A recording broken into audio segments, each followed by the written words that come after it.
गंगा दशहरा। गंगा दशहरा का पर्व ज्येष्ठ मास की शुक्ल पक्ष की दशमी को मनाया जाता है। ज्येष्ठ शुक्ल दशमी को सोमवार तथा हस्त नक्षत्र होने पर यह तिथि घोर पापों को नष्ट करने वाली मानी गई है। हस्त नक्षत्र में बुधवार के दिन गंगा अवतरण हुआ था, इसलिए यह तिथि अधिक महत्वपूर्ण है। इस तिथि में स्नान, दान, तर्पण से 10 पापों का नाश होता है, इसलिए इसे दशहरा कहते हैं। इस दिन गंगा में स्नान का विशेष महत्व है। गंगा स्नान से व्यक्ति के सारे पापों का नाश हो जाता है। यह जल वर्ष भर रखने पर भी सड़ता नहीं। कथा इस प्रकार है। प्राचीन काल में अयोध्या में सगर नाम के राजा राज्य करते थे। उनके केशनी तथा सुमति नाम की 2 रानियां थीं। केशनी के अंशुमान नामक पुत्र तथा सुमति के 60,000 पुत्र थे। एक बार राजा सगर ने अश्वमेघ यज्ञ किया। यज्ञ की पूर्ति के लिए एक घोड़ा छोड़ा। इंद्र यज्ञ को भंग करने हेतु घोड़े को चुराकर कपिल मुनि के आश्रम में बांध आए। राजा ने यज्ञ के घोड़े को खोजने के लिए अपने 60,000 पुत्रों को भेजा।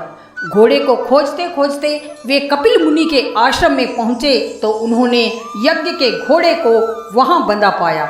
उस समय कपिल मुनि तपस्या कर रहे थे। राजा के पुत्रों ने कपिल मुनि को चोर चोर कहकर पुकारना शुरू कर दिया। कपिल मुनि की समाधि टूट गई तथा राजा के सारे पुत्र कपिल मुनि की क्रोधाग्नि से जलकर भस्म हो गए। अंशुमान पिता की आज्ञा पाकर अपने भाइयों को खोजता हुआ जब मुनि के आश्रम में पहुंचा तो महात्मा गरुड़ ने उनके भाइयों के भस्म होने का सारा वृतांत कह सुनाया। गरुड़ जी ने अंशुमान को यह भी बताया कि यदि उनकी मुक्ति चाहते हो तो गंगा जी को स्वर्ग से धरती पर लाना होगा। इस प्रकार अश्व को ले जाकर अपने पिता का यज्ञ पूर्ण कराओ। इसके बाद गंगा को पृथ्वी पर लाने का कार्य करना। अंशुमान ने घोड़े सहित यज्ञ मंडप में पहुंचकर राजा सगर से सब वृतांत कह सुनाया। महाराज सगर की मृत्यु के उपरांत अंशुमान ने गंगा जी को पृथ्वी पर लाने के लिए तप किया, परंतु वह असफल रहे। इसके बाद उनके पुत्र दिलीप ने भी तपस्या की, परंतु वह असफल रहे। अंत में दिलीप के पुत्र भागीरथ ने गंगा जी को पृथ्वी पर लाने के लिए गोकर्ण तीर्थ में जाकर कठोर तपस्या की। तपस्या करते करते कई वर्ष बीत गए। तब ब्रह्मा जी प्रसन्न हुए तथा गंगा जी को पृथ्वी लोक पर ले जाने का वरदान दिया। अब समस्या यह थी कि ब्रह्मा जी के कमंडल से छूटने के बाद गंगा के वेग को पृथ्वी पर कौन संभालेगा।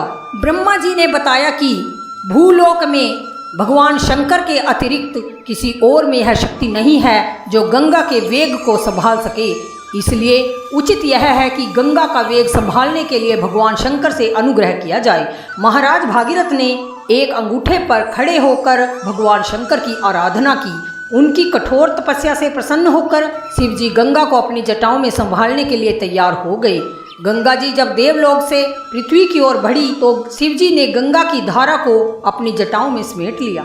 कई वर्षों तक गंगा जी को जटाओं से बाहर निकलने का पथ न मिल सका। भागीरथ के पुनः अनुनय विनय करने पर शिवजी गंगा को अपनी जटाओं से मुक्त करने के लिए तैयार हुए। इस प्रकार शिव की जटाओं से छूटकर गंगा जी हिमालय की घाटियों में कलकल निनाद करके मैदान की ओर बढ़ी। जिस रास्ते से गंगा जी जा रही थी उसी मार्ग में ऋषि जनहू का आश्रम था। तपस्या में विघ्न समझकर वे गंगा जी को पी गए। भागीरथ के प्रार्थना करने पर उन्हें पुनः जांग से बाहर निकाल दिया। तभी से गंगा जनहू पुत्री यानी जाह्नवी कहलाई। इस प्रकार अनेक स्थलों को पार करती हुई जाह्नवी ने कपिल मुनि के आश्रम में पहुंचकर सगर के 60,000 पुत्रों के भस्म अवशेषों को तार कर मुक्त किया। उसी समय ब्रह्मा जी ने प्रकट होकर भागीरथ के कठिन तप तथा सगर के 60,000 पुत्रों के अमर होने का वर दिया तथा घोषित किया कि तुम्हारे नाम पर गंगा जी का नाम भागीरथी होगा। अब तुम जाकर अयोध्या का राज संभालो। ऐसा कहकर ब्रह्मा जी अंतर्ध्यान हो गए। बोलो गंगा मैया की जय।